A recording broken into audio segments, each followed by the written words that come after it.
The smartest path is a simple life. But the person we're about to discuss didn't believe this for a long time. He was certain. The more complex his schedule, the more convoluted his plans, the more tasks he holds in his head simultaneously, the smarter, more valuable, and more needed he is.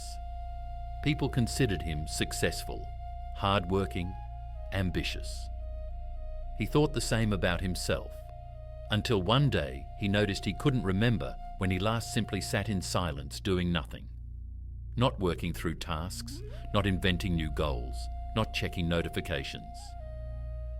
His life resembled an overloaded computer, 100 open tabs, thousands of unsaved files, constant background noise.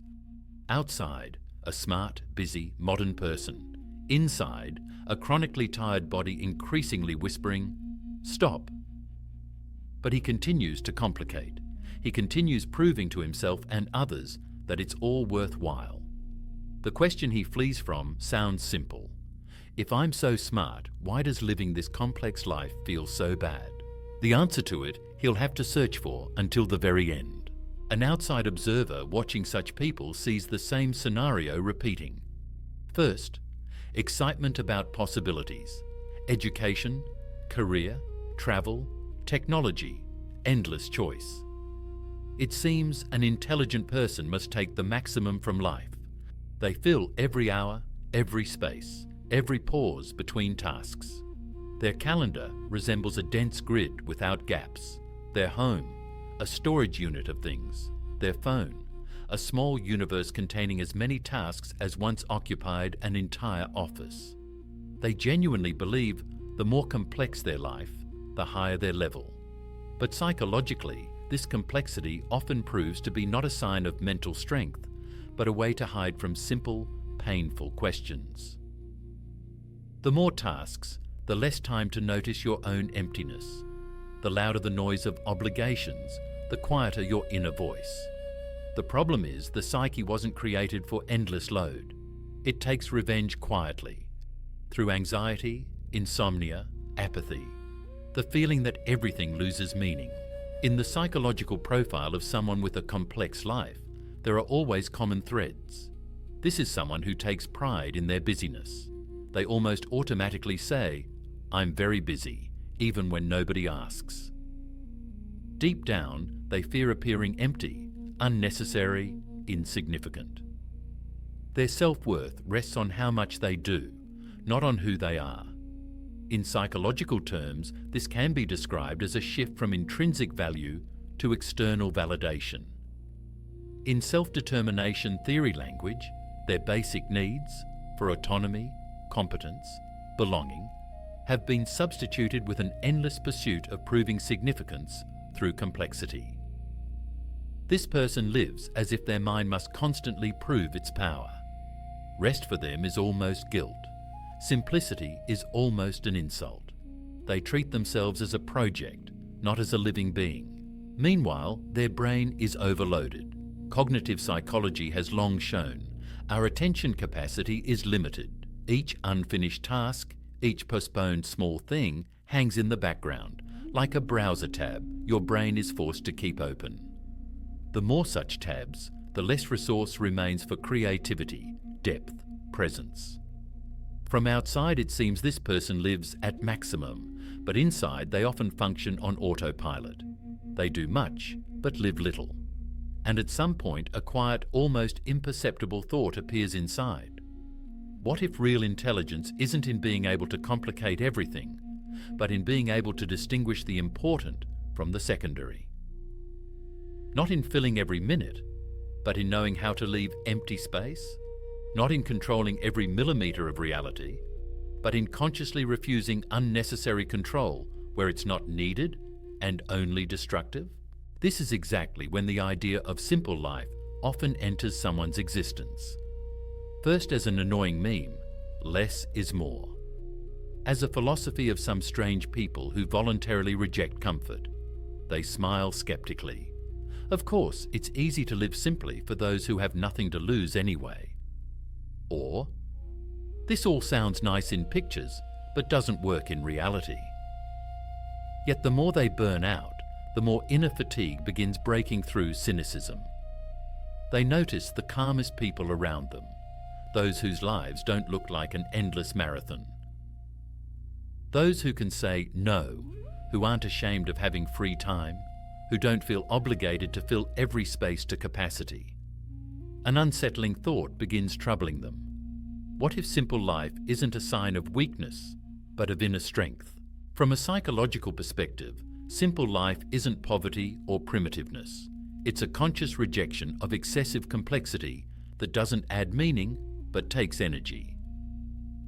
Voluntary simplicity, when a person consciously chooses to live with fewer things, fewer obligations, less noise and fewer tasks, in order to have more space for what's truly valuable. Research shows that people consciously choosing minimalism often report lower stress levels, greater life satisfaction, and a stronger sense of control over their time. Their mind stops wasting resources on maintaining chaos and starts working deeper, not faster. It's not a rejection of intelligence, but a change in strategy for using it. But before reaching this point, our protagonist must confront what he's been running from. His complex life begins cracking at the seams. He forgets important details, misses deadlines, confuses appointments. What once gave him a sense of power, multitasking, speed, number of projects, now becomes a source of constant shame and anxiety. The psyche activates defense mechanisms: rationalization, denial, devaluation. He tells himself, it's just a difficult period. It'll get easier later. I just need to endure a bit more. But a bit stretches into years.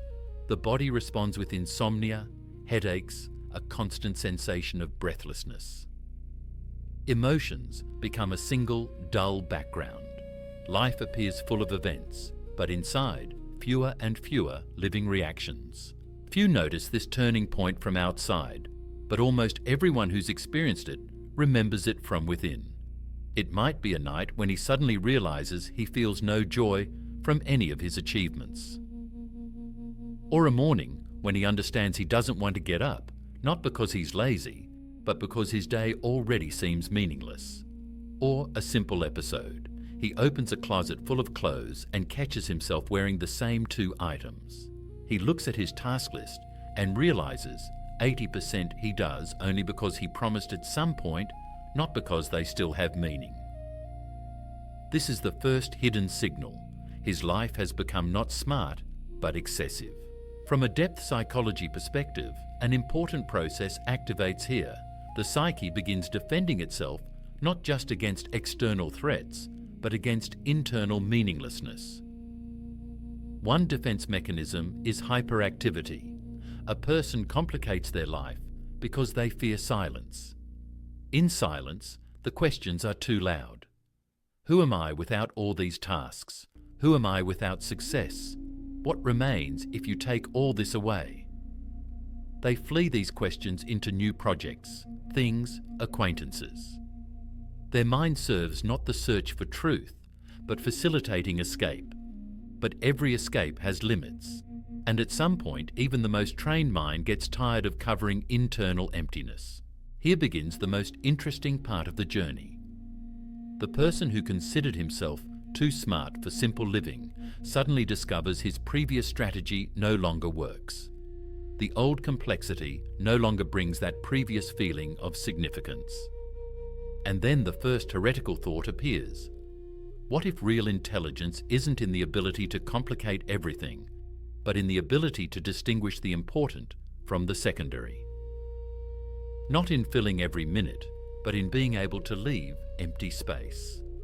Not in controlling every millimeter of reality, but in consciously rejecting unnecessary control where it doesn't serve and only destroys. Psychologists call this a shift from external locus of control to a more mature internal one. The person stops measuring himself by the number of tasks and transitions to measuring the quality of presence. He gradually notices that his mind works better where there's less noise. That one truly important task, completed in silence and focus, brings more satisfaction than 10 simultaneously started and barely finished ones. That a simple room, where everything has its place, soothes more than a designer chaos that needs constant servicing. In his life, this manifests through small, seemingly insignificant steps. For the first time in ages, he turns off notifications not for an hour, but for a day. He cancels a meeting he'd kept in his schedule out of sheer obligation and discovers with surprise that the world didn't collapse. He starts sorting through things and notices half his possessions trigger no feeling except exhaustion. At some point, he makes his first conscious refusal, not to buy, not to subscribe, not to agree. And in that moment, in his body for the first time in years, appears something strange. Not the usual tension, but lightness. It becomes slightly easier to breathe. Scientific language describes this as reduction in cognitive load and liberation of self-regulation resources. The fewer choices and stimuli you need to process, the more mind remains for deep thinking, creativity, real decisions. The paradox is that by rejecting the excess, a person doesn't become less intelligent. Quite the opposite. Their intelligence finally stops being spent on fighting chaos and begins performing its true function, seeing essence, not serving noise. Few know that simple life often begins not with joyful inspiration, but with crisis.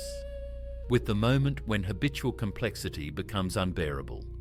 It might be work burnout, a relationship breakdown, a sudden loss of stability. From outside, this looks like a fall. Inside, like painful but necessary clarity. For the first time, a person honestly admits to himself, "I can't do this anymore." And behind that phrase lies not weakness, but the beginning of maturity. Because only an adult mind can see, the strategy that once saved you now destroys you. Social dynamics play a cruel role here. Society has grown accustomed to admiring complexity. Busyness is valued, multitasking, a saturated lifestyle. The one who says, "I live simply," risks being perceived as lazy, unambitious, given up. So our protagonist long hides his changes. He continues looking successful to the outside world, but inside begins experimenting with simplicity, reducing projects, decreasing information flow, less often agreeing just to be polite. And unexpectedly notices something shifts in relationships. People who were with him only for status exchange and mutual benefit gradually leave. Those remain with whom you can talk without reporting achievements. Instead of endless discussions of plans, simple conversations appear about how the person feels, what worries them, what makes their day slightly more alive. Simple life begins manifesting not just externally, but in an internal style of communication. Less justification, less posturing, less need to play a role. This isn't always pleasant. Simplicity is exposing. Without a complex biography, piled up projects and long to-do lists, a person must confront a more direct question. Who am I if you remove all this? What am I in silence, without titles, without a schedule? For many, this is the most frightening moment.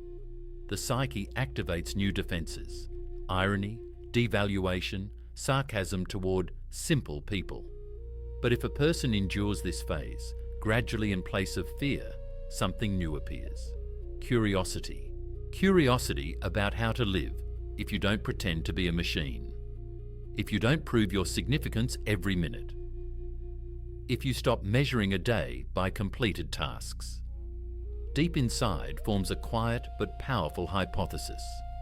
Maybe the greatest power of mind is the ability to stop when everyone else keeps running on momentum. Defense mechanisms of the psyche don't disappear, they transform. Where there was once hyperactivity, a more mature form of defense appears: choice. A person learns to consciously decide where to invest energy and where not to. He discovers he's not obligated to respond to every request, comment, news, that his attention is a resource, not free merchandise. This is the key moment. Simple life stops being an external trend and becomes an internal position. On a philosophical level, this can be described as a transition from the logic of having to the logic of being. Complex life, in its extreme form, always strives for accumulation of things, experiences, connections, statuses. Simple life reverses the vector, from quantity to quality. In the center appear not how much do I have, but how deeply do I live what I already have. In this lies a profound truth about human nature. We're satisfied not by volume, but by depth, not by complexity, but by fullness. Simple life isn't when there's nothing around, but when every element has meaning. At this point, our hero begins noticing his mind works differently.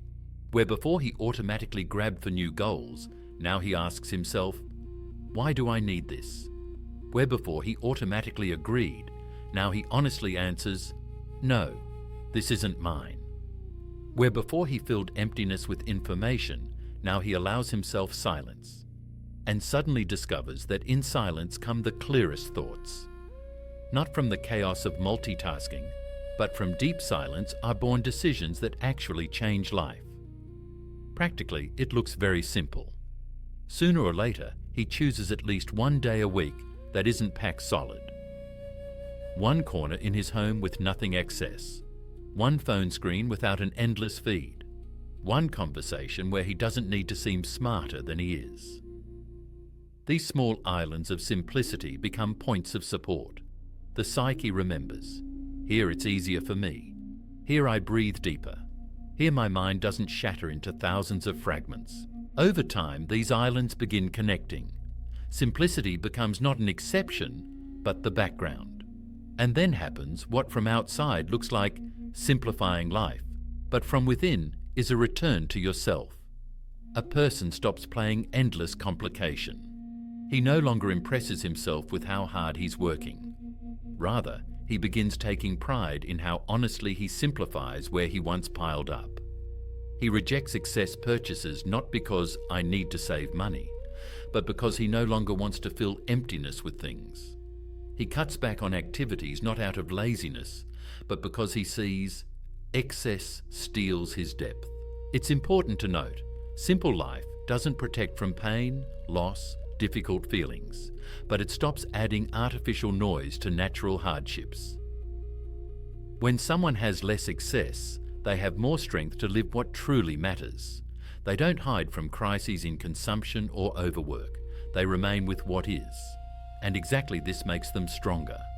Because true wisdom isn't in inventing a complex scheme to bypass reality, but in sustaining a direct gaze into it. By the end of this journey, the hero understands. The smartest part of his mind never liked this artificial complexity. It always longed for clarity. He just used to confuse clarity with control. It seemed that the more he held in his hands, the more he understood. Now he sees the opposite. The less excess he holds, the deeper he sees. Simple life turns out to be not an impoverishment, but a liberation. In it is more air, more silence, more meanings that don't need shouting. And here you can return to the question from the beginning. If you're so smart, why is it so hard to live? The answer turns out surprisingly simple. Because you've spent too long using your intelligence for the wrong purpose. You wasted it servicing chaos instead of allowing it to create order. The smartest path isn't the one where you prove to everyone how complicated you are. It's the one where you're honest and brave enough to choose simplicity when there's no need for complexity. The smartest path is a simple life in which every no to the excess is a yes to yourself. Every refusal to overload is a return piece of attention. Every empty corner of a room is breathing space. Every day not packed to capacity is a chance to notice you're living right now, not just preparing for the future. If this path resonates with you, if you feel that complexity no longer makes you stronger but only exhausts, you already have the first sign of inner wisdom. You can start small, remove one unnecessary task, one thing, one obligation that's been dragging you down for a long time. See how your head, body, heart feel. and then come back to this choice again and again. Because simple life isn't a destination, but a practice. Not an economy mode, but a form of respect for your time, attention, and mind. If you want to walk this path further, subscribe to the channel and like. Let there be at least one reminder in your feed that the smartest path isn't always forward, higher, more complex. Sometimes it's quieter, simpler, and deeper toward yourself.